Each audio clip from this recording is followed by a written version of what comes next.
तब इससे कौवे और उल्लू का बैर हो गया है। रात्रि में कौवा अगर उल्लू के घोंसले को पा जाए तो खोज खोज के उल्लू का घोंसला उजाड़ता है, और उल्लू को अगर कौवे का घोंसला मिल जाए तो उल्लू भी उजाड़ता है। दोनों का बैर है। ऐसे हुआ। अश्वत्थामा ने सोचा ऐसे तो जीत पाऊंगा नहीं, इसलिए मोहनी मंत्र के द्वारा भगवान देवादिदेव को मोहित करके सभा में प्रवेश पा गया। और प्रवेश पाते ही पांडवों के बच्चों को सोचा ये पांडव हैं, खड्ग उठाया और गला खटखट काटता चला गया। गला काट करके ले आया मित्र, ले आया लोग दर्शन कर। दुर्योधन आश्चर्यचकित रह गया, अरे जिस पांडवों को मारने के लिए इतनी अक्षौणी सेनाएं बर्बाद हो गई, बड़े बड़े वीर गति को प्राप्त कर ले, इस पांडव को ये दुर्योधन, ये अश्वत्थामा जैसे सांप को काट के चला आया हो, इतना सहज है क्या? इतना सरल है? नहीं मित्र, जरा मुझे दिखाओ। दिखाया, हाथ में लिया। दुर्योधन अपने हाथों से जब उस शब्द को पकड़ के मसला तो फूट गया, रोने लगा दुर्योधन, क्योंकि दुर्योधन को अभिशाप प्राप्त हुआ था। दुर्योधन, जिस दिन तुझे ग्लानि और पश्चाताप एक साथ होगा उस दिन तू मारा जाएगा। दुर्योधन रोने लगा, अरे मित्र अश्वत्थामा तुमने क्या कर दिया भैया? हमारा बैर पांडवों से था, पांडव पुत्रों से नहीं था। पांडव के पुत्र अगर होते, तिलांजलि होती, तर्पण होता, पिंडदान होता तो मुझे भी व्यवस्था मिलती है। तुमने क्या कर दिया?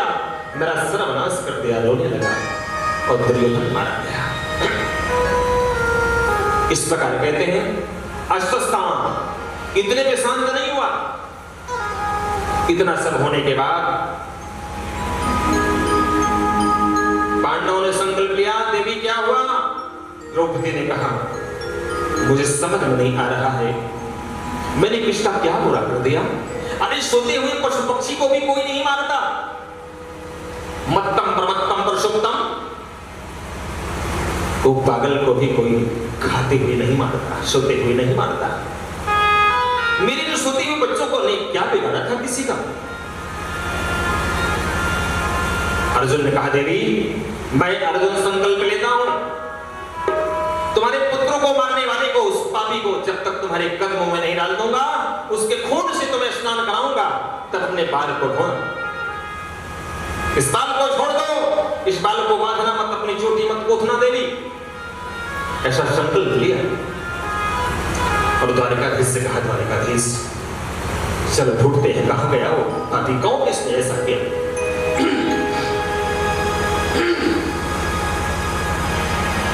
और अश्वत्थामा देखा कि अर्जुन आराम है, मारा जाऊंगा, भागा वहां से।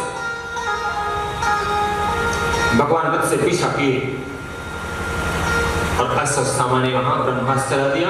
अर्जुन ने कहा, अरे द्वारिकाधीश देखो, इसने ब्रह्मास्त्र चला दिया। ब्रह्मास्त्र एक ऐसा अस्त्र है जिसका कोई काट नहीं है, अकाट्य अस्त्र है। जैसे चला, द्वारिकाधीश ने कहा, अर्जुन विष ही विष की औषधि होती है, अरे तुम क्यों घबराते हो? यह अश्वत्थामा अपने पिता से खेल खेल में भूल से सीख लिया है ब्रह्मास्त्र चलाना। इसे मालूम नहीं कि इसे रोका कैसे जाता है। तुमने तो अपने गुरु द्वारा सीखा है ब्रह्मास्त्र चलाया कैसे जाता है, उसे अस्तंभित कैसे किया जाता है। ब्रह्मास्त्र को काट दो। अर्जुन ने ब्रह्मास्त्र चला करके ब्रह्मास्त्र को काट कर ब्रह्मास्त्र अपने तरकस में ले लिया और अश्वत्थामा को बंदी बनाकर ले आए। अब देखिए द्रौपदी क्या करती है। देखा ये कौन आ रहा है? रथ के पीछे कोई बधा हुआ है, और अरे ये तो ब्राह्मण पुत्र, ये मेरे गुरु पुत्र हैं। मुच्यता मुच्यता मेष ब्राह्मणो नितरां गुरु। अरे छोड़ दो, छोड़ दो।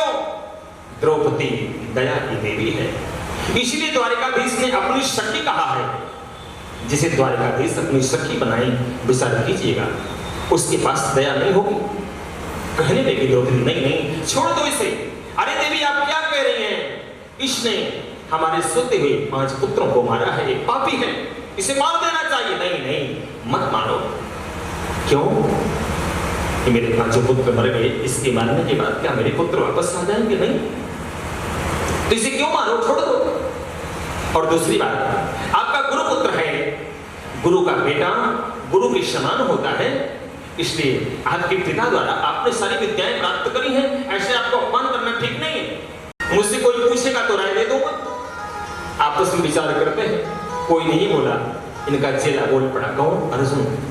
कहा गुरुदेव भगवान, आप खड़े हैं मेरे सामने, मेरा मार्गदर्शन कीजिए, मुझे क्या करना चाहिए? इसको देख करके द्वारकाधीश ने कहा, मुझसे पूछ रहे हो क्या? हाँ महाराज, मैं आपसे पूछ रहा हूं। इसको सुनकर द्वारकाधीश ने कहा, भैया देखो, जो धर्म में, जो शास्त्रों में लिखा हो वैसा करना चाहिए। क्या लिखा है? ब्रह्म बंधो न हन्तव्य आतातायी बधारण। कहा ब्राह्मण के बेटे को अथवा ब्राह्मण को नहीं मारना चाहिए, ऐसा वेदों में लिखा गया है, लेकिन आतातायी पापी को छोड़ना भी नहीं चाहिए। लो, अर्जुन ने कहा, वाह सरकार, कर दिया न्यायाधीश ने फैसला, देखो मारना भी चाहिए, नहीं भी मारना चाहिए। कहा सरकार, आप जैसे न्यायाधीश भारतवर्ष में हो जाए, भारतवर्ष में न्यायालयों में तो बहुत सारे मुकदमों का फैसला एक ही दिन में हो जाए, बताओ तो कोई न्याय है? आप करेंगे मारना भी चाहिए, नहीं भी मारना चाहिए। अर्जुन ठाकुर का चेला है। कब चेला बना? कुरुक्षेत्र के मैदान में जब दोनों तरफ सेनाएं खड़ी थी, अर्जुन को ज्ञान दिया है द्वारकाधीश ने। अर्जुन समझ गए, ओ मेरी सरकार का इशारा कहीं और है। क्या है इशारा? इशारा ये है, बपनम त्रिवेणादानम, का ब्राह्मण का अपमान ही उसकी मृत्यु है। किसी ब्राह्मण को अपमान कर दिया जाए वो मरने से ज्यादा होता है, किसी ब्राह्मण को मारना नहीं चाहिए। इसलिए मानो ठाकुर कहना चाहते हैं कि इसकी मणि को निकालकर इसे शिविर से बाहर निकाल दिया जाए। अर्जुन ने वैसा किया। याद आया, हंसता है, कौन है? अब इस पांडव में सब तो मारे गए, किसको मारूंगा मैं? याद आया, नहीं नहीं, अभी उत्तरा के घर में पांडव का अंतिम वंश पल रहा है, उसका विनाश मैं कर दूंगा। उत्तरा के गर्भ पर अश्वत्थामा ने ब्रह्मास्त्र का प्रहार कर दिया। सारे पांडवों में सब लोग बैठे हुए हैं, लेकिन उत्तरा दौड़ पड़ी, रोने लगी, पाहि पाहि महायोगिन देव देव जगतपते नानम तदभयं पश्ये यत्र मित्रो परस्परम। हे महादेव, हे देवाधिदेव, मेरी रक्षा करो, त्राहि मां, त्राहि मां। दौड़ पड़ी। इधर द्वारकाधीश द्वारकापुरी जाने की तैयारी में थे। रथ पर एक दायां पैर रख करके बाएं हाथ से सबको हिला रहे थे कि चल रहा हूं, और दाएं हाथ से आशीर्वाद भी दे रहे थे। उसी समय उत्तरा दौड़ती हुई आई, हे नाथ मेरी रक्षा करो। द्वारकाधीश उतर पड़े और उतर करके पूछा, बेटी क्या हुआ? हे नाथ, पता नहीं कौन मेरे पेट में जैसे आग लग रही है, मेरा पेट जल रहा है। हे प्रभु, हे नाथ, मैं मर जाऊं इसकी चिंता नहीं है, मुझे ये चिंता है कि मेरे गर्भ में जो पांडव का अंतिम बीज पल रहा है वो नष्ट ना हो जाए। द्वारकाधीश ने वहां एक रूप, दो रूप धारण किया। एक रूप से सामने खड़े होकर के उत्तरा से हालचाल पूछ रहे हैं, दूसरा रूप धारण करके ठाकुर जी गर्भ में प्रवेश कर गए। उत्तरा के गर्भ में प्रवेश होकर के अपने ठाकुर ने सुदर्शन को इतना तीव्र गति से घुमाया, ब्रह्मास्त्र निष्क्रिय कर दिया और उत्तरा के गर्भ में परीक्षित की रक्षा हो गई। इसलिए भगवान का नाम उत्तरा, उत्तरीय। दुनिया में कौशल्या मैया ने, यशोदा मैया ने, देवकी मैया ने अपने गर्भ में भगवान को धारण किया। बड़ी भाग्यवती, बड़ी सौभाग्यवती हैं, आदरणीय हैं, वंदनीय हैं। लेकिन इस पृथ्वी पर एक ऐसी मां हुई उत्तरा जिसने भक्त और भगवान को दोनों को एक साथ गर्भ में धारण किया। ऐसी मां उत्तरा बाहर निकल आई, बेटी अब कैसा लग रहा है? हिनाद, अब अच्छा लग रहा है, बहुत अच्छा लग रहा है, बड़ी शांति मिल रही है प्रभु। इसको सुनकर के अब कोई सोच रहा है कि ठाकुर जी मेरी वजह से रुक गए,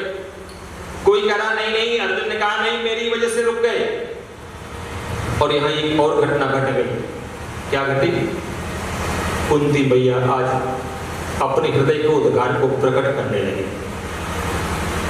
और भूल से भगवान को भगवान कह दिया। कहा, हे भगवान, अब जरा रुक जाओ। द्वारकाधीश के बुआ, आज आपको क्या हो गया है? अरे मैं आपके भाई का छोटा वाला बेटा, आपका प्यारा भतीजा कृष्ण हूं, मैं भगवान नहीं हूं। कहा, नहीं हे कृष्ण, रुक जाओ, आज मुझे बोलने दो। जब जब मैंने आपको पहचाना, आपको भगवान माना, तब आपने मेरी मुख पे उंगली रख दिया, बंद करा दिया। लेकिन आज मुझे बोलने दीजिए, आज मुझसे रहा नहीं जा रहा है। कहा, बुआ, आपने मुझे कैसे भगवान मान लिया? मैं कहां से आपको भगवान दिखाई देता हूं? हे कृष्ण, इन पांडवों पर बार बार विपत्ति आने पर, बार बार परेशानी आने पर, पल पल अगर किसी ने बचाया है तो बचाने वाला केवल भगवान होता है। जब जब हमारे वंश पर आपत्ति आई, तब तब अपने कुल के लोग, अपने खानदान के लोग छलावा किया है हमारे साथ, विश्वासघात किए। लाक्षा भवन की बात याद करती हूं, उसमें आग लगा दिया गया, केवल आपने मुझे बचाया। मेरा बेटा भीम गया था यहाँ, उसको विष के लड्डू खिलाए गए मरने के लिए, लेकिन 10,000 हाथियों का बल लेके लौटा। इसमें केवल आपकी कृपा थी और कोई और बात नहीं थी। इसलिए हे भगवान, आज मुझे आपकी वंदना करनी है, आज आपकी अर्चना करनी है। कुंती बुआ कहती, नमस्ते पुरुषम त्वामदिश प्रकृते परम अलक्ष्य सर्वभूतानां अंतर्बहिर्हि स्थितम्। का आप बड़े बड़े योगियों से अलक्ष्य हैं, बड़े बड़े साधक आपको देख नहीं पा रहे हैं, लेकिन आप हैं कहां? आप अंदर भी बैठे हैं, आप बाहर भी बैठे हैं, लेकिन जीवात्मा आपको केवल बाहर ढूंढ रहा है, देवालयों में ढूंढ रहा है, तीर्थों में ढूंढ रहा है। भगवान कुंती मैया कहती है कि आप अंदर भी बैठे हैं शांत रूप से। इसलिए हे प्रभु, आपको बड़े बड़े योगी, बड़े बड़े अमलात्मा विमलात्मा संत नहीं समझ पाए, तो मैं एक स्त्री आपको कैसे समझ पाऊंगी? आप भगवान हो। और भगवान ने क्या कहा? कहा, बुआ, भगवान बनने में बड़ा घाटा है। क्या घाटा है? मूर्ति बनाकर मंदिर में स्थापित हो जाऊंगा और समय समय पर कड़वी धूप का धुआं सूंघना पड़ेगा, और बोध होगा तो कहीं कहीं इलायची दाना अथवा बतासे एक बार दिन में खाने को मिल जाएगा, और बाद में सब लोग भक्त लोग आएंगे, घंटा पीट के मेरी खोपड़ी में दर्द करके चले जाएंगे। हाँ, का भगवान बनने में फायदा नहीं। कुछ लोग आते हैं, बुरा मत मानिएगा, घंटा इतनी जोर से बजाएंगे ठाकुर जी के सर में दर्द हो जाएगा। अरे भैया कौन आ गया? हाँ, भगवान के मंदिर में जाइए, घंटा प्रेम से बजाइए, उसमें राधे का नाम निकल जाए। आप घंटा बजाएं तो घंटा बोलने लगे राधे राधे। राम के मंदिर में जाएं तो सीता सीता निकले, तब घंटा बजाना हुआ। नहीं तो आपने बजाया दौर से घंटा, भगवान ने कहा, हे भगवान, सर में दर्द हो। हाँ, ऐसा घंटा नाम नहीं, उसमें प्रेम हो, पिपाशा हो। इस प्रकार भगवान ने मना किया, कहा नहीं भगवान, आज तो मैं आपको भगवान मानती हूं। जब कई बार बुआ ने कहा तो ठाकुर ने कहा कि चलो बुआ, आप ये मुझे भगवान कहते तो आप भगवान है, बोलो क्या चाहिए? जब कोई भगवान से मिलता है तो भगवान उसे वर देता है। मैं तुम्हें वर देना चाहता हूं, बोलो क्या चाहिए? कहा दोगे? कहा बुआ मांगो, जब मुझे भगवान कहा तो दूंगा। कहा कहीं मना मत कर दे, क्योंकि मैं पर कोई विशेष बात नहीं मांगने जा रही हूं। भगवान ने कहा कि बुआ मैं भगवान हूं, और भगवान के लिए दुनिया में कोई ऐसी वस्तु अधे नहीं है जो दिया ना जा सके। आप मांग करके तो देखो। कहा नहीं, आप पहले 3 बार कहो, बोलो देंगे देंगे देंगे। ठाकुर ने कहा बुआ देंगे देंगे देंगे, मांगो तो सही। अब क्या मांगा है बुआ? बड़ी अद्भुत बात मांगी। विपदः सन्तु नाशस्व तत्र तत्र जगद्गुरु भवतो दर्शनं यस्यात् पुनर्भो दर्शनम्। कुंती बुआ कहती द्वारिकाधीश है मेरे नाथ, ये तुम मुझे देना चाहते हो तो मेरी इस आंचल में विपत्तियों का पहाड़ डाल दो, मुझे दुख चाहिए। ठाकुर ने कहा हुआ तेरा दिमाग खराब हो गया है, अरे दुख भोगते भोगते तो तुझे सुख मिला ही कहां। पैदा हुई तो अपने पिता के घर से कहीं और चली गई, और नौजवान हुई तो विवाह हुआ तो एक पांडु रोगी जो पीलिया का मरीज, पति का भी सुख नहीं देखा। राज्य जब भोगने का समय आया तो परिवार वालों ने ऐसे गुल खिलाए, गली गली जंगल में कांटा बनने लगी, और अब चंद दिन सुख के देखने के आए फिर से विपत्ति मांग लिया, तेरा पेट नहीं भरता मुख से। नहीं ना, दुखों में आपकी याद आती है, जब जब मेरे ऊपर दुख पड़ा तब तब केवल आप ही खड़े नजर आए और कोई नहीं आया।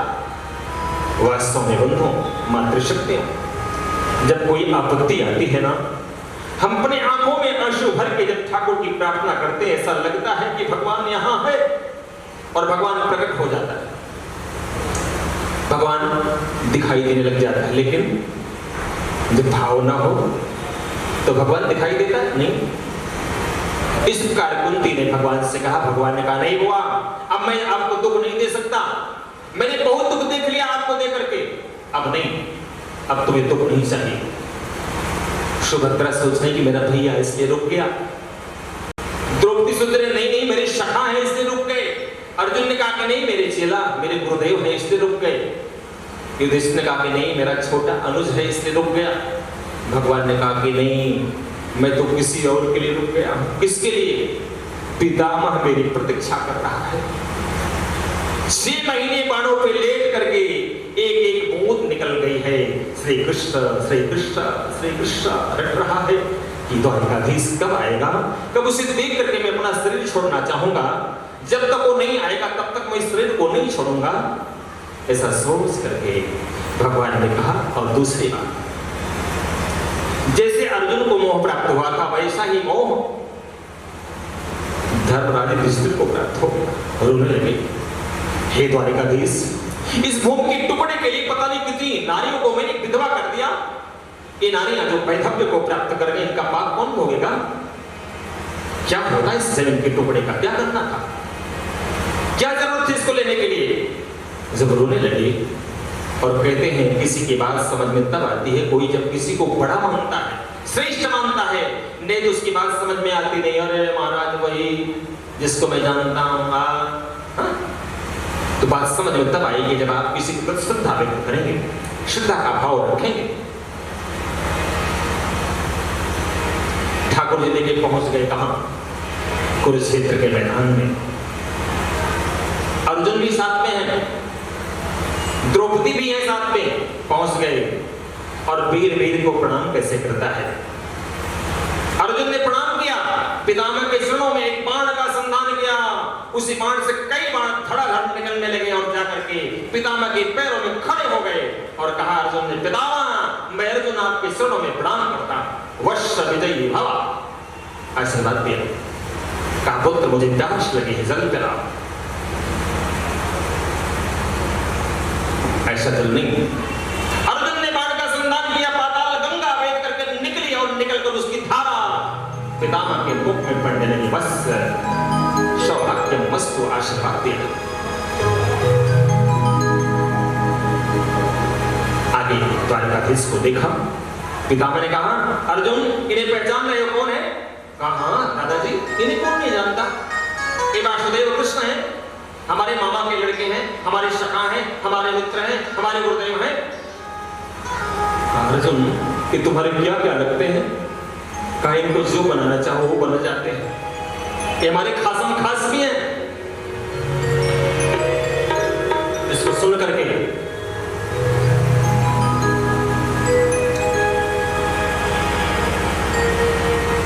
अब पितामह कह रहे हैं कि द्वारिकाधीश मैं आपकी प्रतीक्षा में था कि आप आ जाओ, आपको देख करके मैं अपना शरीर को छोड़ना चाहता हूं, लेकिन द्वारिकाधीश ने कहा हे पितामह आप जा रहे हो, कोई अपना अनुभव बताते हो जाओ पांडवों को। अनुभव जीवन में अनुभव बहुत काम आता है। क्योंकि अनुभव अगर ना हो तो व्यवस्थाएं नहीं बनती। और अनुभव क्या बता रहे हैं? राजधर्म का उपदेश किया। राजधर्मान मोक्ष धर्मान स्त्री धर्मान सभासद।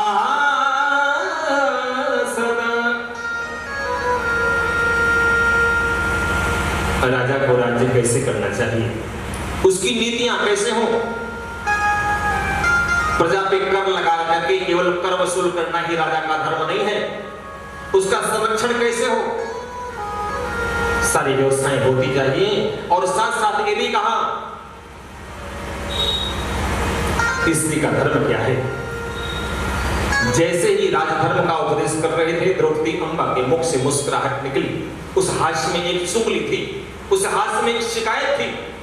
उस शिकायत को लेकर के द्रौपदी अम्बा ने जैसे मुस्कुराया, पितामह अपना प्रवचन बंद कर दिए। बेटा, मेरा कहीं प्रवचन हो रहा हो, मेरा कहीं संवाद हो रहा हो, संवाद में कोई मुस्कुराए मुझे अच्छा नहीं लगता। और कोई राजकीय घराने की, कोई अच्छे घर की, कोई संस्कार की घर की बेटी बहू मेरा कारण के मुस्कुराती नहीं, हंसती नहीं, कोई कारण होगा बताओ? नहीं नहीं दादाजी, कोई कारण नहीं। नहीं बताओ पितामह? पितामह ने कहा नहीं बेटी बताओ। इस बात को सुनकर द्रौपदी अपनी आंखों में आंसू भर के कहा, पितामह वो दिन मुझे याद आता है, उस राज्य सभा में जिसमें आप भी बैठे थे, मुझे निर्वस्त्र किया जा रहा था, मैंने अपनी आंखों से आपको निहारा था, कहा था पितामह मुझे बचा लो, मेरे साथ अन्याय हो रहा भरी सभा में। उस समय आपका राजधर्म कहां से लग रहा था। जीवन में भजन करना है तो अन्न शुद्ध होना चाहिए। अन्न शुद्ध नहीं होगा, आहार शुद्ध हो, विहार शुद्ध हो। गीता में भगवान कहते हैं जिसे ध्यान लगाना है उसका आहार शुद्ध होना चाहिए। आहार शुद्ध नहीं होगा तो भगवान का भजन नहीं होगा। इसलिए कहीं मेरा आहार शुद्ध नहीं था, इसलिए मेरी बुद्धि बिगड़ गई, इसलिए बेटी मुझे माफ करना। अब पितामह करें महाराज, अब मैं जाना चाहता हूं इस पृथ्वी से। पितामह की इस बात को सुनकर के सारे पांडवों की शर्म में शोक छा गया। पितामह जाने वाले हैं। पितामह ने कहा, हे द्वारिकाधीश, जरा मुस्कुराता हुआ चेहरा अपना रखिएगा, मैं आपके इस मुस्कुराहट हुए चेहरे को देखते हुए जाना चाहता हूं। लखी जिन लाल की मुस्कान तिनहि बिसरी वेद विधि और संयम ज्ञान। सब भूल जाता है। कहा इसलिए हे द्वारिकाधीश जरा मुस्कुराओ। भगवान मुस्कुराने लगे और 6 महीने से प्रतीक्षा में उत्तरायण सूर्य नारायण हो जाए तो मैं जाऊं।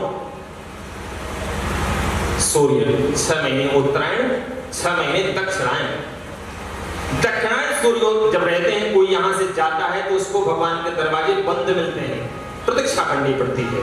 और उत्तरायण जो कोई शरीर छोड़ता है तो भगवान का दरवाजा खुला मिलता है।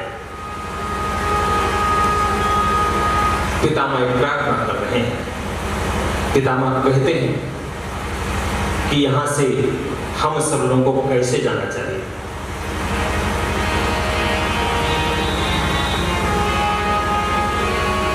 कृष्णत्वदीयं पद पंजरान्ते अद्दैव मे विशतु मानस राजहंस प्राण प्रयाण कफवात पित्तै कंठावरोधन विधौ अस्मरणं कुतास्ते।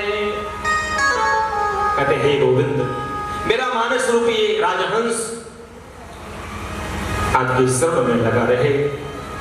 इस समय मैं आपके सामने इस शरीर को छोड़ना चाहता हूं, क्योंकि एक डर है कि जब प्राण इस शरीर से छूटता है तो शरीर में कफ बढ़ जाता है, और जब कफ बढ़ता है तो आपका नाम लिया जाता नहीं।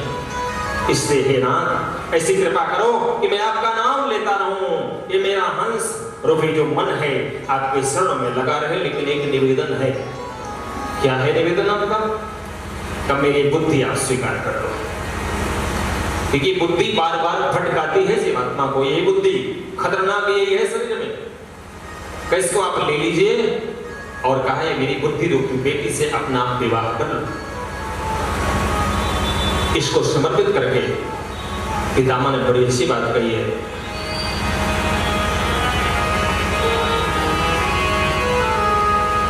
रोज इस प्रार्थना को आप गाइएगा, कहिएगा, प्रार्थना कीजिएगा।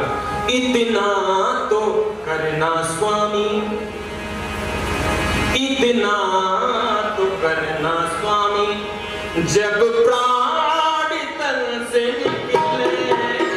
इतना तो करना स्वामी, जब प्राण तन से निकले।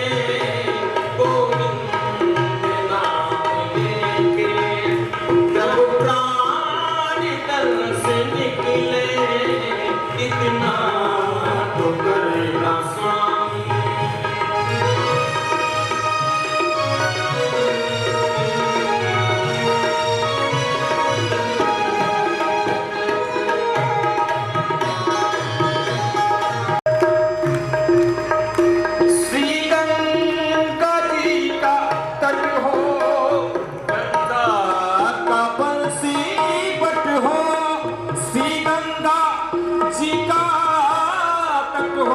यमुना का बंसी पट हो मेरा सांवरा।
बड़ी महत्वपूर्ण है।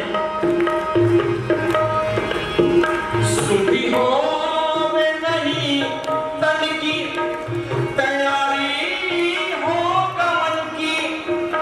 सुखी हो वे नहीं तन की तैयारी हो गमन की। लकड़ी हो वृंदावन की, लकड़ी हो वृंदावन की।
ये प्रार्थना रोज हम सब लोगों को करना चाहिए।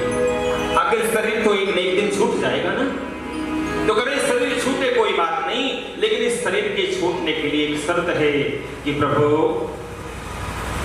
ये आपका नाम लेके छूटे तो अच्छा है। वर्षा करी और भीष्म पितामह के मृत्यु का जय घोष हुआ, चारों तरफ नगाड़े बजने लगे। वाह, ऐसी अद्भुत मौत द्वारिकाधीश के सामने कोई शिवरूपी पितामह अपने शरीर को छोड़कर विलीन हो जाए, ऐसा सौभाग्य किसी और को कैसे मिलेगा। कथा आगे की तरफ बढ़ी, समय आया, द्वारिकाधीश तो पहुंच गए अपने द्वारिकापुरी, और इधर परीक्षित का जन्म हो गया। परीक्षित का जन्म हुआ, बहुत आनंद है, पहली बार ऐसा बच्चा पैदा हुआ है। राजा परीक्षित पैदा होते ही पलथी मार के बैठ गया। कहीं आपने सुना है कोई बच्चा पैदा होते ही पलथी मार के बैठ जाए? ना, सुना नहीं होगा, लेकिन भागवत में है। परीक्षित पलथी मार के बैठ गए और टुकड़ टुकड़ निहार रहे हैं, देख रहे हैं। जिसकी गोद में कुंती बुआ देती है रोते हैं, माने ढूंढ रहे हैं कि वो कहां गया टेढ़ी टांग वाला जो मेरी मैया के गर्भ में मुझसे मिलने गया था, उसी को ढूंढ रहा है परीक्षित। परितः इच्छितः स परीक्षित, जो बार बार परीक्षा कर रहा हो कि मेरा द्वारिकाधीश कौन, ये है वो है वो है, उसका नाम परीक्षित।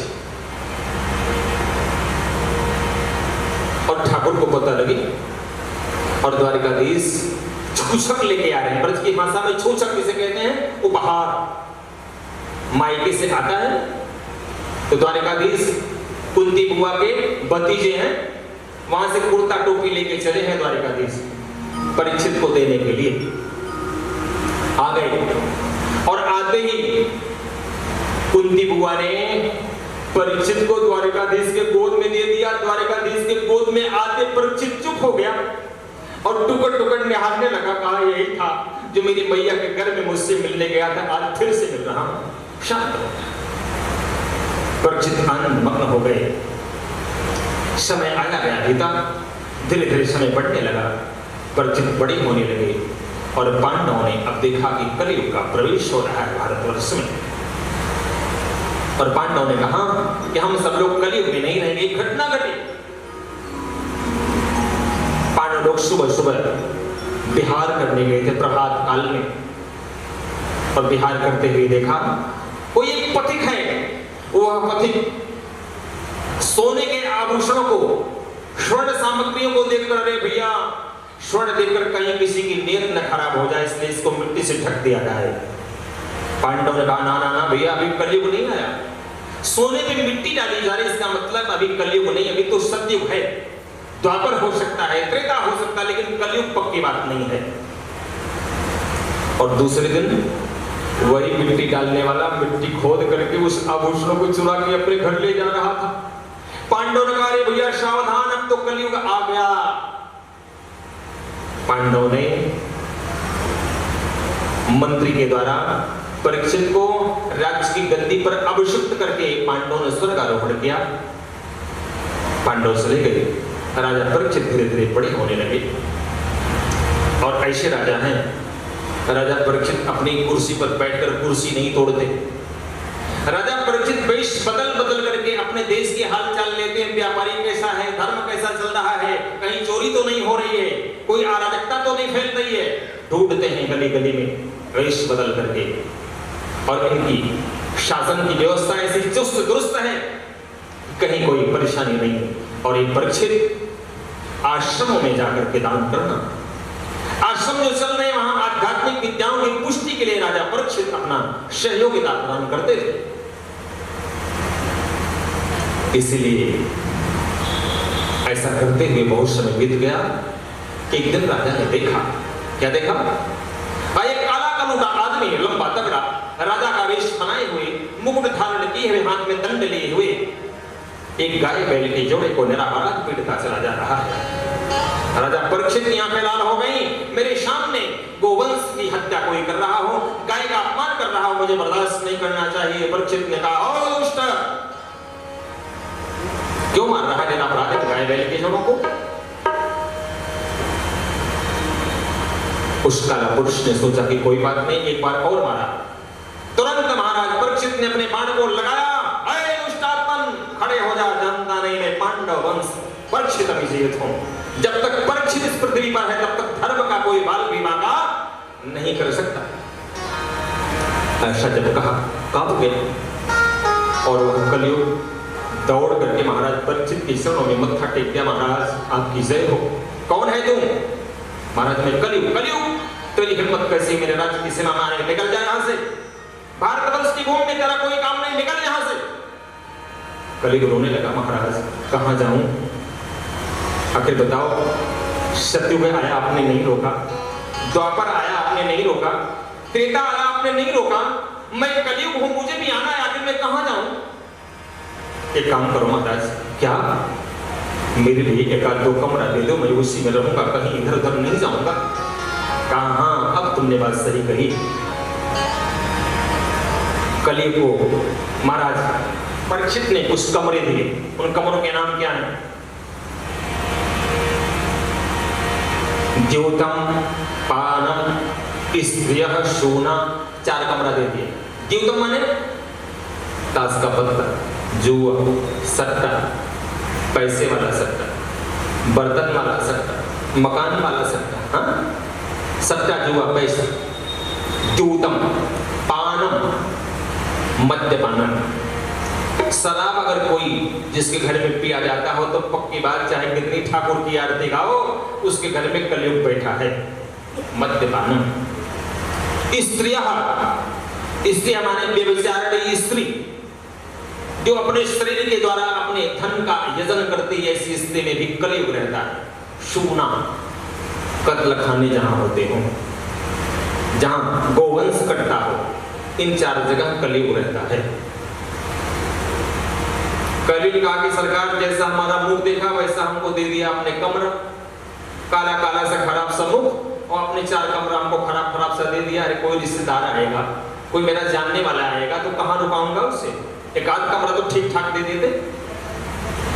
कहा चलो एक कमरा तुम्हें दिया, कौन सा? सोना। कहा सोने में तुम्हारा वास होगा। कलयुग ने कहा कि महाराज अब मेरा काम बन जाएगा। कहा इसका मतलब माताओं के हाथ पांव कान में जितना सोना सब क्या करना चाहिए? निकाल के गंगा जी में फेंक देना चाहिए। हाँ, फेंक देना चाहिए। क्यों? उसमें कलयुग रहता है। बताओ आप लोग, फेंक देना चाहिए कि नहीं? नहीं फेंकना चाहिए। अरे भाई, जब भागवत जी में लिखा है कि सोने में कलयुग रहता है तो फिर क्या करें? कहा अब इसका निराकरण कर लो। सोना रहता कहां है? अपनी नेक कमाई से, अपने परिश्रम के कमाई से बनाया गया सोने में कभी भी कलयुग नहीं रहता। जो अपने परिश्रम से धन कमाता है उससे सोने का आभूषण बनता है तो उसमें कलयुग नहीं होता, बल्कि रहता है। क्योंकि गीता में भगवान कहते धातु नाम कांचनोष्णी, मैं धातुओं में सोना हूं। इसलिए वेद मंत्र हिरण्यकर्ण भग समताग्रे भूतस्थ जात अतदैव पश्यत आधार, एक आय मंत्र है वेद में। भगवान कहते हैं कि भगवान सोना है, सोने में रहते हैं। अच्छा, आप इधर कह रहे हैं कि मैं सोने में रहता हूं, इधर भागवत जी में कह रहे हैं कि सोने में कलयुग रहता है, फिर किसको माने? हम लोग तो संशय में हो गए। महाराज बताओ क्या करें? कहा इसका उत्तर चलो गोस्वामी तुलसीदास जी से पूछ लेते हैं, वही बता देंगे। कहा बाबा आपकी किताब में क्या लिखा है? गीता वाले कह रहे हैं कि मैं इसमें रहता हूं, भागवत वाले कह रहे हैं कि नहीं नहीं इसमें कलयुग रहता है, आप बताओ। बाबा तुलसीदास ने कहा भैया कौन रहता कौन नहीं रहता, मैं तो एक उपाय बता सकता हूं। क्या? बड़ा प्यारा उपाय बताया। तुम ही निवेदित भोजन करहि, तुम ही निवेदित भोजन करहि, प्रभो प्रसाद पट भूषण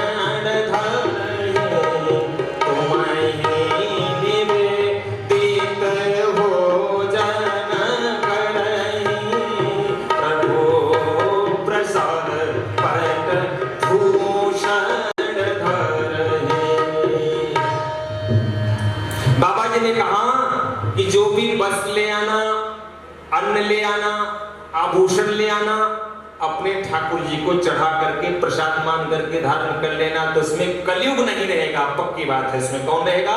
कहा उसमें मेरे राम जी रहेंगे, उसमें श्री राधा मोहन लाल जी रहेंगे, उसमें आपके ठाकुर जी रहेंगे। कहा अच्छा महाराज, बहुत बढ़िया उपाय बताया। इसलिए शास्त्र कहता है कि जो भोजन करता है, भोजन में तुलसी दल डाल के अपने ठाकुर को नहीं खिलाया तो पाप खाता है। हाँ, भोजन की थाली बनी, तुलसी दल डालते इसमें भगवती गुण उत्पन्न हो जाता है। इसलिए जो भी भोजन बनाओ उसमें तुलसी दल डाल के अपने ठाकुर को पहले अर्पित करो। अन्न में दोष होता है, उस दोष का मार्जन हो जाएगा। उसको खाओगे तो घर परिवार वालों के बाल गोपाल की बुद्धि ठीक बनी रहेगी। गोस्वामी जी ने बड़ा बढ़िया उत्तर दे दिया। लेकिन करें, परीक्षित पैदा तो हुए, ब्राह्मणों ने घोषणा कर दी थी कि सर्पदंश योग है महाराज, परीक्षित को सर्प काटेगा और अकाल मृत्यु हो जाएगी। कुंती बुआ ने कहा, रे ब्राह्मणों, दक्षिणा जितनी चाहो उतनी ले लो, लेकिन ये ऐसा मत कहो। ब्राह्मणों ने कहा कि बुआ जी जब लिखा है तो हम क्या करें? दक्षिणा लेकर के हम व्यवस्था, भगवान की व्यवस्था थोड़ी बदल सकते हैं, ये लिखा गया है, इसलिए मैं आपको बता रहा हूं। लेकिन बुआ आगे एक बात और लिखी है, इसको बचाने के लिए कोई संत महापुरुष आएगा, इसे बचा देगा, और ये जीवात्मा अंतिम जन्म में है।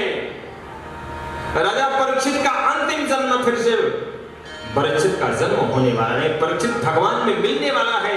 अब परीक्षित भगवान कृष्ण हो जाएगा, वासुदेव हो जाएगा, नारायण हो जाएगा। कुंती बुआ की आंखों में आंसू आ गया, हे प्रभु, सुख भी दिखाया तो उसमें इतना अल्प, इतना कम समय के लिए। समय बीता, आज वही परीक्षित अपने कोषागार में गया, देखा बहुत सारे आभूषण रखे हुए हैं। भीम दादा ने जरासंध को मारकर उसका मुकुट ले आए थे, जो जड़ी हीरा जड़ित मुकुट था। परीक्षित ने देखा, सोचा इस मुकुट को पहनो, देखो कैसा लगता है। लिया, दर्पण में अपना मुखारविंद देखा, वाह बहुत अच्छा लग रहा है, आज मैं इसी को पहनकर आखेट खेलने जाऊंगा। यद्यपि पांडवों में आखेट खेलना बंद कर दिया गया था, कब से? किराता अर्जुनियम एक पुस्तक चलती है बीए में, पता नहीं है भाई कि नहीं राजीव जी है? नहीं है। अब भाई आप तो इंग्लिश के टीचर। किराता अर्जुनियम, किराता अर्जुनियम में किरात रूप भगवान शिव को अर्जुन से युद्ध हुआ था, एक शुकर के पद के लिए, और भगवान किरात को अर्जुन ने संतुष्ट कर दिया था अपने युद्ध विद्या से। भगवान कृष्ण प्रकट हुए थे, तब से भगवान कृष्ण ने कर दिया, अर्जुन आपके खानदान में कोई आखेट नहीं खेलेगा, आखेट बंद। लेकिन एक नई परंपरा शुरू होने जा रही परीक्षित के द्वारा, जो नहीं होनी चाहिए। क्यों? इसलिए कलयुग बैठ गया कहां? नंबर 2 के सोने पर। बुद्धि बिगड़ गई और पहुंच गई कहां? जंगलों में आखेट खेला राजा ने। आखेट खेलते खेलते शमीक ऋषि के आश्रम में पहुंच गया। शमीक ऋषि ऐसा महात्मा जो समाधि में बैठा हुआ, और ऐसा महात्मा समाधि में बैठ जाए तो कई कई दिन तक उठने का नाम न ले, और वास्तव में जिसकी समाधि सही लगती है उसे पता ही नहीं होता कि मैं कौन हूं। ऐसी समाधि में बैठने वाला महात्मा समीक समाधि में डूब गया था, और राजा परीक्षित प्यास से तड़प रहा था। पहुंचा, अरे ओ महात्मन, मैं इस देश का राजा परीक्षित बोल रहा, मुझे जल पिलाइए, मेरा कंठ सूख रहा है। 3 बार आवाज लगाई, लेकिन समीक ऋषि तो सही समाधि में थे। कभी कभी हम सब लोग इस भीख मांगने वाले लाइन में कभी कभी अच्छा महात्मा आता है, उसको फटकार देते हैं, और कभी कभी अच्छे कपड़े पहन करके कपटी मुनि आता है, उससे ठगे जाते हैं। ऐसा होता है। बढ़िया बस पहन के आ गया और 2-4 मीठी मीठी बातें किया, आपको ठग ले गया। और इसी भीख मांगने वाले लाइन में बुधवार में जो आते हैं, इसी में शायद कोई अच्छा महात्मा आ जाए, उससे फटकार के भगा देते, भाग यहां से। ऐसा हुआ। परीक्षित किसी अच्छे महात्मा की समाधिस्थ महात्मा को गलत समझ गया। धनुष कोटि से मरा हुआ एक सर्प उठाया और उठा करके गले में डाल दिया कि ढोंगी बाबा ढोंग करते हो, मैं देश का राजा आया, मुझे पानी नहीं पिला सकते। लपेट दिया और लपेट के चले गए।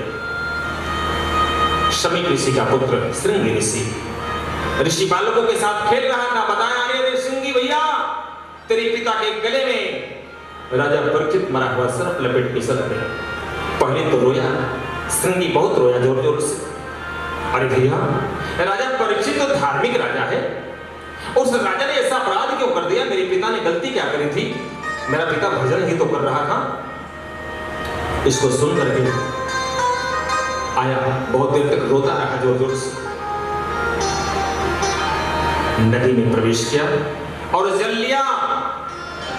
10 दिशाओं, सूर्य, चंद्रमा, पृथ्वी, वायु आपको साक्षी मानकर मैं समय पुत्र श्रृंगी संकल्प करता हूं, 7वें दिन इस राजा परीक्षित को, जिसने अपराध किया है, यह मरा हुआ सर्प तक्षक पुनः जीवित होकर इसकी मौत का कारण बने, शाप दे देगा।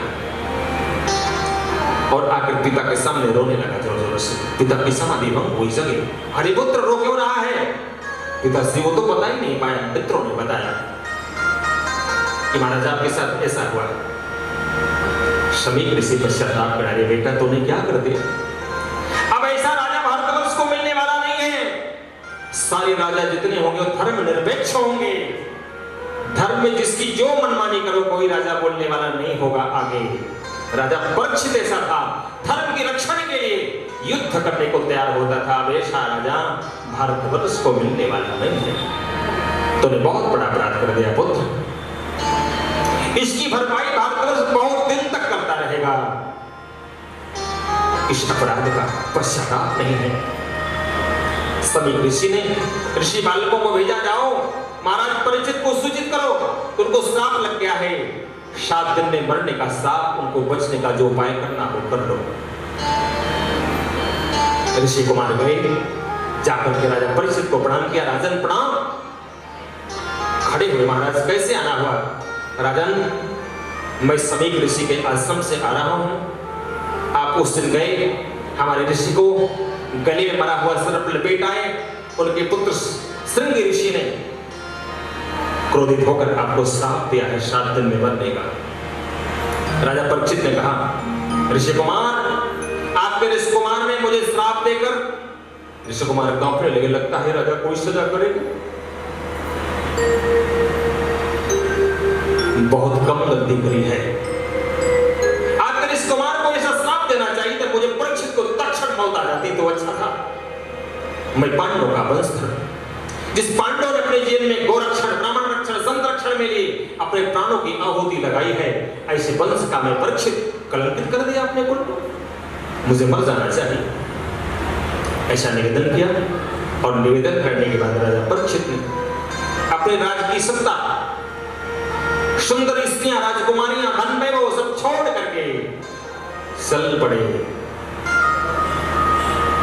और महात्माओं से पूछते हैं, महाराज मुझे 7 दिन में मरने का श्राप लग गया है, मेरे बचने का उपाय क्या है?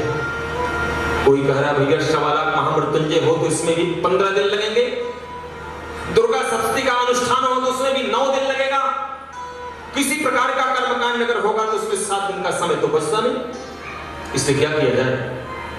राजा परीक्षित हताश निराश होकर याद कर रहा है, हे प्रभु, जो मुझे बचाया था मेरे गर्भ में, मैया के गर्भ में, वही नाथ मेरी रक्षा करे। याद किया और याद करते हैं।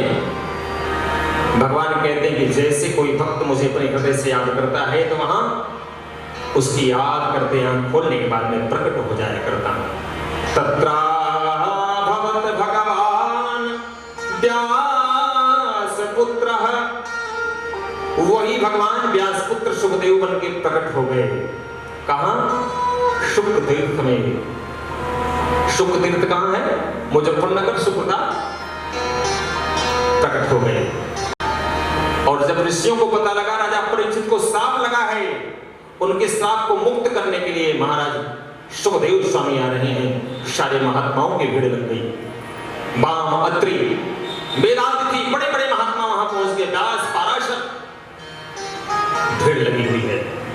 राजा परीक्षित रोते हुए जा रहे हैं और जाकर के दंडवत प्रणाम किया।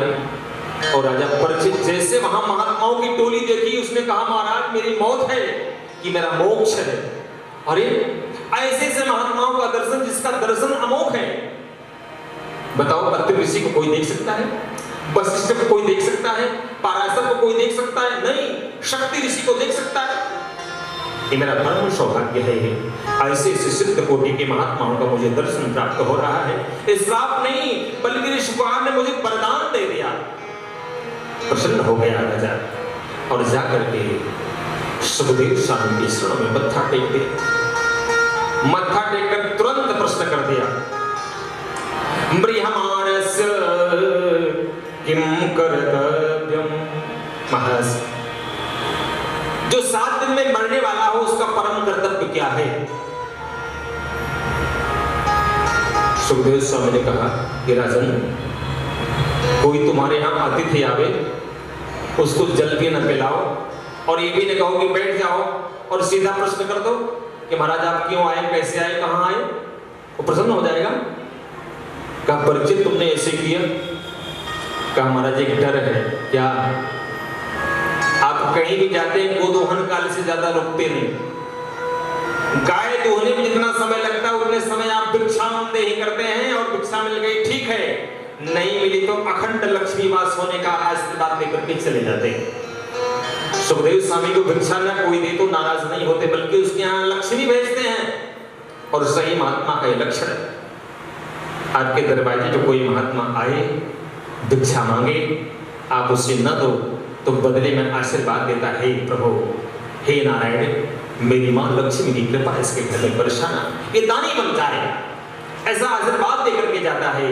और जो पाखंडी महात्मा होता है, तेरा मैं नाश कर दूंगा, मैं तुझे ऐसा कर दूंगा। लेकिन सही महात्मा अंतःकरण से आशीर्वाद बिखेर के जाता है, उस घर में श्री समृद्धि बढ़ती है। हाँ, एक चीज का नुकसान हो जाता है। क्या? आपका पूर्ण जरूर चला जाता है, आपका मोक्ष मार्ग प्रशस्त नहीं होता। और ईमानदारी से राजा परीक्षित जो प्रश्न किया, क्या हम लोगों का प्रश्न नहीं है?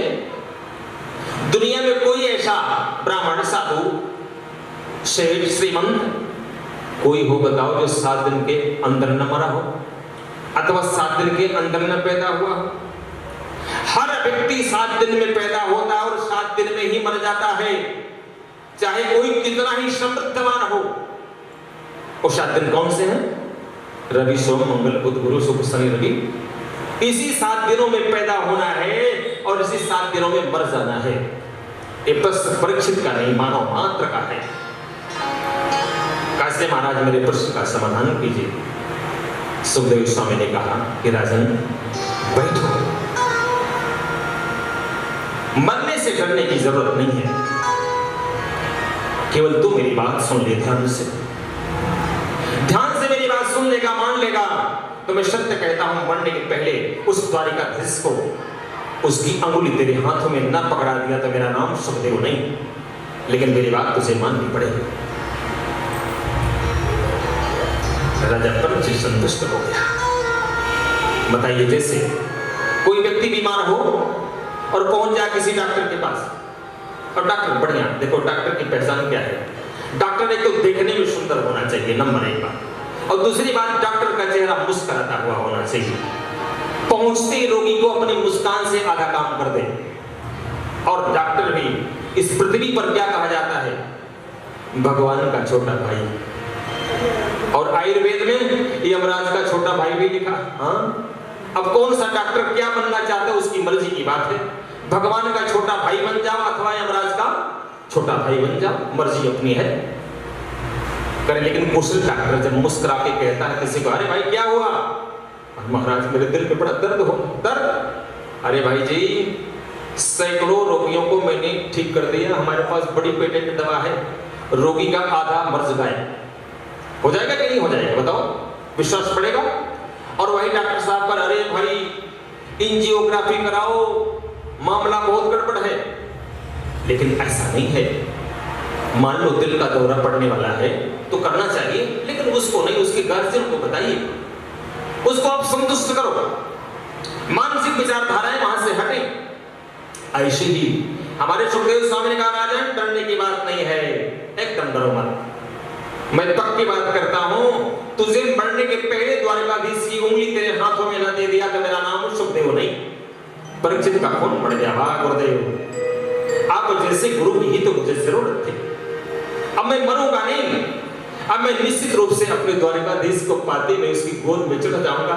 मैं 2 बार उसकी गोद में खेला हूं प्रभु, फिर से मैं अपने द्वारकाधीश के गोद में खिल जाऊंगा, उसकी अंग से लिपट जाऊंगा और लिपट करके मैं ही द्वारकाधीश बन जाऊंगा। अग्नि का कोई दहकता हुआ पिंड अपने पिंड से जब अलग होता है तो तिनका हो जाता है, और जब तक पिंड में दहकता है तो अग्नि का पिंड होता है। एक हम बहुश्यामा, हम सब लोग भगवान के थे, भगवान के हैं, भगवान के रहेंगे। जब तक ये भाव पुष्ट नहीं होगा तब तक कोई जीवात्मा यहाँ सुखी नहीं हो सकता, निर्भय नहीं हो सकता, प्रसन्न नहीं हो सकता। इसलिए भागवत कहता है कि आपको मानना ही पड़ेगा, चाहे आज मान लो, चाहे कल मान लो, चाहे परसों मान लो, आप भगवान के हो, भगवान के रहोगे, भगवान के ही थे। आज की कथा शुक्रताल तीर्थ में छोड़ दिया जाए, कल कथा कल निवेदित की जाएगी। आइए, बहुत सुंदर सी भजन, और भजन के पश्चात एक बात मुझे और याद आ गई, बड़ी प्यारी बात है, 2 मिनट में शेयर करना चाहूंगा। इस कथा की भूमिका पे थोड़ा सा प्रकाश डालूंगा। विजय कुमार मित्तल, संजय कुमार मित्तल की पिताजी का नाम लाला ब्रह्मदत्त। ब्रह्मदत्त जी हमारे ठाकुर जी के भक्त रहे, नियमित लाला जी यहाँ आते रहे गीता भवन में, और उसमें हम और लाला जी बैठ करके ठाकुर के विषय में चर्चा किया करते थे। समय बीता आया गया और लाला ब्रह्मदत्त जी, एक समय ऐसा आया, हमारे ठाकुर जी ने जन्माष्टमी में एक चमत्कार किया था, आप सब लोग जानते हैं। हृदय में हमारे ठाकुर जी प्रकट हो गए थे, अपने, हमारे में नहीं।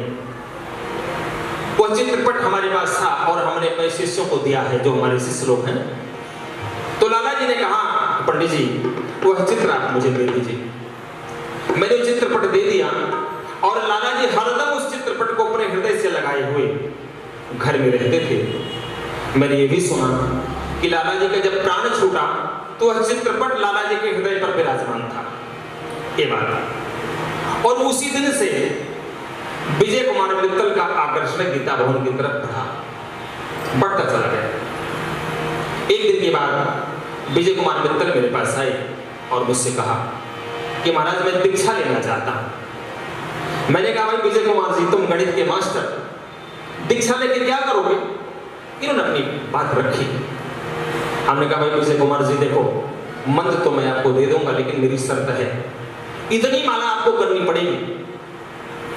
विजय कुमार ने माला जप शुरू किया, दीक्षा दे दिया। इनकी पत्नी और ये दोनों दीक्षित हो गए। नाम जब जारी हुआ, नाम जब जारी होने के बाद जीवन में उत्थान पतन आया, सुख दुख आया, आगे बढ़े। विजय मित्तल के मन में एक संकल्प जगा, पितरों को मोक्ष दिलाने के लिए भागवत कथा कराने का संकल्प जागृत हुआ। और 2 वर्ष से, इस कथा होने के 2 वर्ष पहले का संकल्प तीव्र गति से बढ़ा। इसमें कभी दुख आया, कभी सुख आया। इसी में माता जी पधार गई, विजय मित्तल की माता जी पधार गई। विजय मित्तल बहुत रोए, यहाँ बहुत दिनों ने रुदन किया और कहा, महाराज मेरी माता जी पधार गई। दीक्षा लेने के बाद विजय मित्तल ने अपनी एक बात और कही कि महाराज मेरे पास रोजगार नहीं। हमने कहा, भाई देखो, मैंने आपको अपने ठाकुर का हाथ पकड़ाया है, मैंने राधा मोहन लाल जी का हाथ पकड़ाया, अपना नहीं। मैं जिसके लिए भी जो करता हूं राधा मोहन के भरोसे करता हूं, मेरा कोई अपना बल नहीं है। जो भी बल है मेरे ठाकुर का बल है, आप इन पे विश्वास रखिए। और राधा मोहन के सामने की बात है।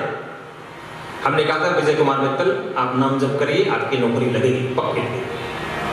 किसी की लगे या न लगे, क्यों विजय कुमार, बात गलत कर रहा हूं कि सही कर रहा हूं, बताइएगा समाज में। विजय कुमार ने कहा कि महाराज मैं नाम जप करूंगा। मैंने कहा, नाम जप ऐसे नहीं, आप कई लाख का अनुष्ठान कीजिए, जितने अक्षरों का मंत्र है उतना लाख जपिए। विजय कुमार ने मंत्र का अनुष्ठान किया, पुरस्कार किया, 2 पुरस्कार किया उस मंत्र का, और उस मंत्र का चमत्कार हुआ। विजय कुमार मित्तल इंटरव्यू दे के आए, फिर भी हताश थे, निराश थे। नहीं महाराज मेरा नहीं। हम कहा, भैया किसी का हो ना हो, लेकिन तेरा जरूर होगा, ये पक्की विश्वास है मुझे। विजय मित्तल की परीक्षा में पास भी हो गए। अभी इंटरव्यू में भाई भी महाराज मेरे पास पैसा नहीं है। हम कहा विजय कुमार अब तुम्हारे साथ राधा मोहन लाल जी हैं, तुम्हारा काम जरूर होगा, घबराओ मत। इंटरव्यू देने गए, इंटरव्यू में सिलेक्शन हो गया, आए महाराज हो गया। अब देखो विद्यालय हम कहा तुम तो बड़े भयभीत रहते हो भाई, अरे ठाकुर राधा मोहन लाल जी तुम्हारे साथ रहते फिर क्यों भयाक्रांत रहते हो? प्रसन्न मैथ के टीचर हैं, विद्यालय का नाम क्या मैं नहीं जानता, इंटर कॉलेज वहां मैथ पढ़ाते हैं और मैथ के बड़े कुशल मास्टर हैं, देवबंद का सब लोग जानते हैं। विजय मित्तल ने अपनी दूसरी शर्त रखी, देखिए ठाकुर की कृपा। उन्होंने कहा महाराज विद्यालय बहुत दूर है, बस से बहुत धक्के खाने पड़ते हैं। हमने कहा विजय कुमार जी गोरखपुर से, इलाहाबाद से, वाराणसी से लोग आके आपके विद्यालय में पढ़ा रहे हैं, आप देवबंद से सहारनपुर नहीं जा सकते। कहा महाराज ये बात तो ठीक है, लेकिन वो लोग वहां रहते, मैं यहां से जाता, ये समस्या है, इसका समाधान उन्होंने बोलो ठाकुर से। ठाकुर से इन्होंने कहा और कहने के पश्चात फिर से वैकेंसी आई, विजय कुमार जी फिर से परीक्षा दिए। हम कहा परीक्षा तो पास हो जाओगे, और पुनः फिर से पास हो गए और फिर से अपॉइंटमेंट होने वाला है, चाहे रोहाना हो जाए अथवा मुजफ्फरनगर हो जाए। ये है भागवत कराने का संकल्प। बोले वृंदावन बिहारी लाल की। 2 साल का रखा हुआ विजय कुमार ने संकल्प रखा। ठाकुर राधा मोहन लाल जी ने पहले व्यवस्था दिया इनको, पहले कहा भैया मकान बना लो, नौकरी कर लो, पैसा जोड़ लो। 2 साल से विजय कुमार जी पैसा जोड़ते जोड़ते आज यह कार्यक्रम करा पाए।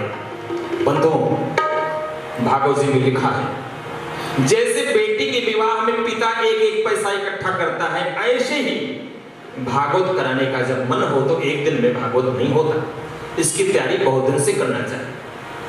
इसमें संजय कुमार मित्तल का भी बड़ा सहयोग रहा। संजय कुमार मित्तल को जब पता लगा कि भागवत होने वाली, उन्होंने कहा मैं भी इसमें सहयोग करूंगा, चाहे जैसे मैं इसमें लगूंगा। संजय कुमार मित्तल ने भी प्रचार प्रसार में खूब सहयोग किया, इनके साथ कार्ड बांटे। और देखिए सहयोग कितना बढ़िया है। संजय के साथ इनकी पत्नी का नाम साधना। जब साधना होती है तो संजय होते हैं, संजय माने दूरदृष्टि देखना। और विजय के साथ निधि, देखिए कितना बढ़िया, निधि जहां है वहां विजय है और साधना जहां है वहां संजय है। इस प्रकार ये पूरा विजय मित्तल, संजय मित्तल, बबलू मित्तल, जितने भी मित्तल परिवार हैं, इनके ऊपर भगवान की बड़ी कृपा हुई, राधा मोहन लाल जी की, द्वेषानुष्ठान करा पाए। आज मुझे स्मरण आया, इसलिए मैंने ठाकुर की कृपा आप सब लोगों के बीच में रखा। इसी के साथ अपनी वाणी को विश्राम देने के पहले आइए एक प्यारी भजन गाते हुए, ठाकुर को प्रणाम करते हुए आप सब लोग आरती करेंगे और अपने अपने गंतव्य स्थान को पधारें, कल समय से पधारें। आइए एक भजन फिर आपसे सुनाते हैं। जय जय श्री राधे, जय जय श्री राधे, जय जय श्री राधे।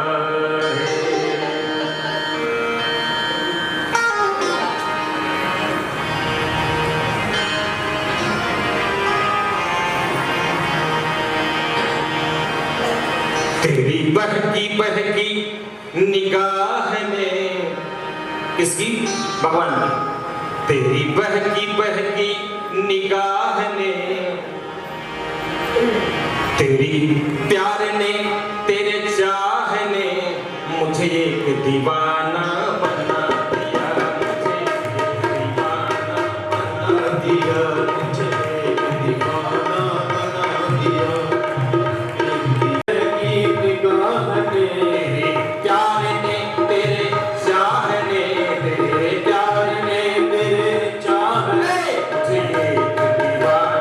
बना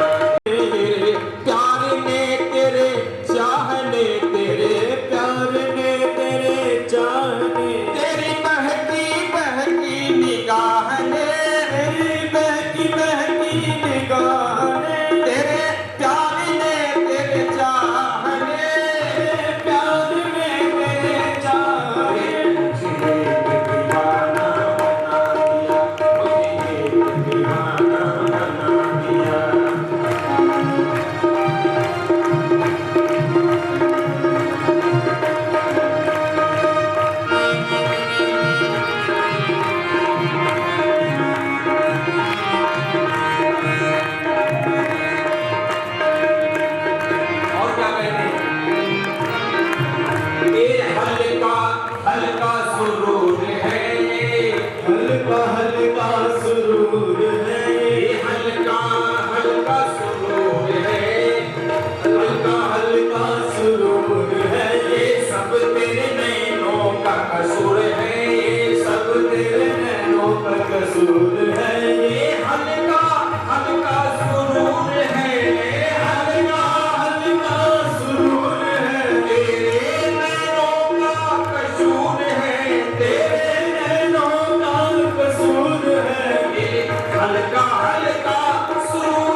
फिर से आप सब लोगों के लिए बहुत बहुत मंगल कामना, शुभकामना।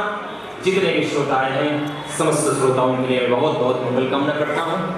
थोड़ा शायद 5-10 मिनट आज समय हमने ज़्यादा ले लिया आपका, और कारण ये है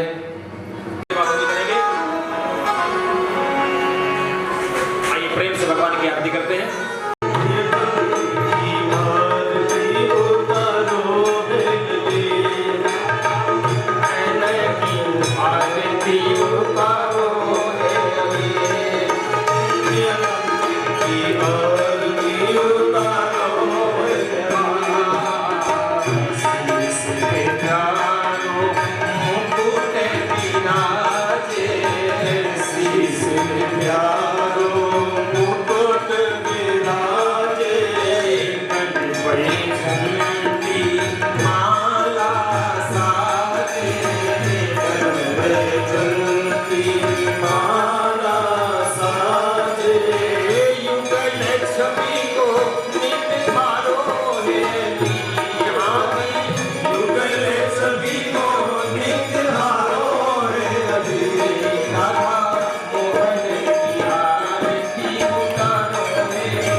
माता पिता की जय। नमः पार्वती पतये हर हर